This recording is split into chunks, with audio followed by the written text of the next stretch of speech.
am so excited that you guys are here to learn to crochet. Crochet is my first love.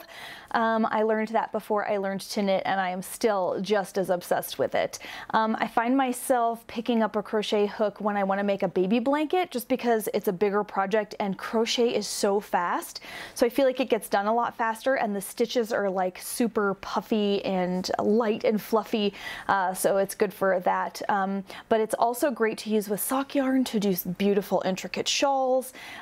So anyway, it's something that I think that you should learn, and I'm glad you're here to learn it. So the first stitch that we're going to learn is the chain stitch, and that is how you actually get started, or how you cast on. So here we go. In order to do your chain stitch, the first thing you want to do is make a little loop just like this, okay? So all I'm doing is crossing one over the other, just like that. And then I'm going to take the long end that's attached to the ball, pull it through that loop, and then I'm going to just kind of grab both ends and pull just like that. See how I get a slip knot? So now I can pull on the long end and it gets a little smaller. So you're going to grab your crochet hook, and I have a crochet hook that is a 6mm crochet hook. So basically this yarn that I am using right here says on the package to use 6mm to 8mm crochet hook. So I'm choosing the 6. So I'm going to slip that over just like that, and I'm just going to give this a little tug, okay? All right, now the first thing we have to do is learn how to hold the yarn, okay? Now, this part can be a little bit frustrating because it's almost like learning to play the guitar. You have to like put one hand on one finger on this string, and then this one, and then you have to strum, and then you're like, oh my gosh, and you let your fingers go, and then you're like, wait a minute, I have to start all over again. So you're holding your hand in a super weird, super awkward position, but I promise about 30 minutes into this, it'll become muscle memory, and then you'll be able to do it really easy. Okay, so what we're going to do is, if you're right-handed, you're going to hold this in your right hand. If you're left-handed, you're just going to turn it around and simply do the opposite of everything I say. So if I say right hand for you, that means left hand. If I say left hand for you, that means right hand. So in my case, I'm going to go ahead and hold it just like this. I'm going to pull this yarn out of the way and hold it like this. Now I'm going to take my right hand and I'm going to put my index finger in front of the yarn. I'm going to take my middle finger and put it behind the yarn. Then I'm going to take my ring finger in front of the yarn and then my pinky behind the yarn, just like that, okay? Now I can open and close these hands. So if I close them, my yarn isn't going anywhere, but if I open them, I can pull it through, okay? So that is how you control the tension on your yarn. Okay, so now what I'm going to do is I'm going to pull a little ways. I'm going to let it run through my fingers until I have about 4 inches between my crochet hook and the top of my finger, right in there. Okay, now I'm going to go ahead and bring my crochet hook between my face and my hand, just like this. Okay, now here's the weird part. I want you to, while sticking your finger in the air, okay, so you're going to point away from you, just like this, with your index finger, and with the other 3 fingers, I want you to be able to make this pinching motion, just like that, okay? Then what we're going to do is we are going to, and look how I can control how big this is, I'm going to make my loop nice and supple, okay? I don't want it to strangle here. I want it to just be nice and supple. I'm going to pinch the knot, okay? So now I can pull on my crochet hook like crazy, but my loop has been locked into place, okay, with these fingers right here.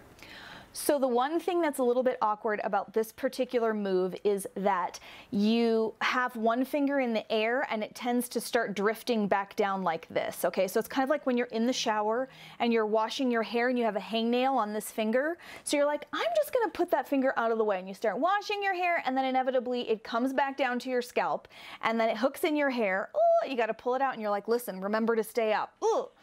it's the same concept as that, okay? So your finger is going to constantly drift down and get into these pincher fingers here. That's okay. It's completely normal. Just when you remember, keep raising it up to point, okay? All right, so now that my loop is locked, okay, I am holding, I still got my pincher in the air, and I have this like boing, boing, boing, boing, this nice piece of yarn that has some good tension on it, okay? And with this hand, I am free to pivot the crochet hook around, okay? So you are only going to really move your crochet hook back and forth like this. You're never going to spin it, okay? You might move it a little bit back and forth, but it should always stay facing you. Pretend like it's a little dinosaur head. So he's looking to the right. No, he's looking to the left. Now he's looking at you, okay? All right, so for our first chain, we are going to hold this loop locked. We're going to lean to the left. Okay, so we're going to cross that yarn right there. We're going to lean to the left, and then we're going to go under the yarn so that it is in the little dinosaur's mouth. Okay, then you're going to pivot him this way so he ducks underneath, and then you're going to straighten him back out again. Then you're going to push it through. Now, please note how well I have control over my loop right here. Okay, I can make it big, I can make it small. The whole point of this shaft is the size of the loop, but you want to make it loose. See how it's pretty loose?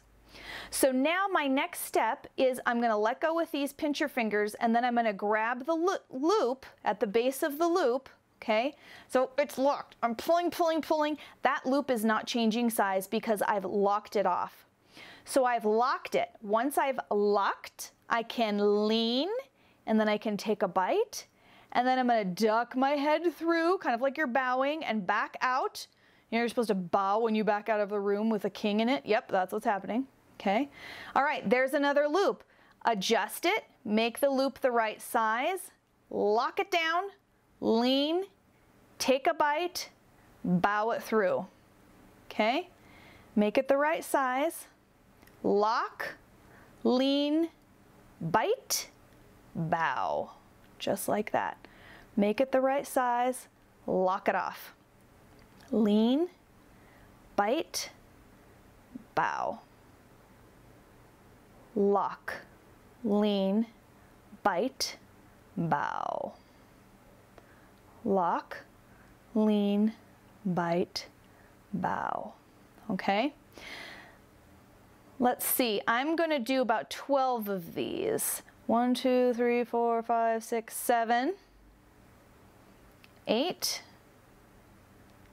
9, 10, 11, 12.